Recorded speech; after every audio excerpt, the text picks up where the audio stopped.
This video shows you how you can use navigation on the Tada app for a to-destination trip. Accept the to-destination trip order and confirm. Slide I've arrived when you have reached and confirm.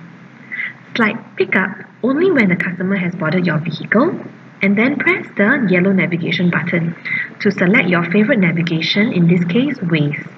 The first destination is Paya Lebar MRT station.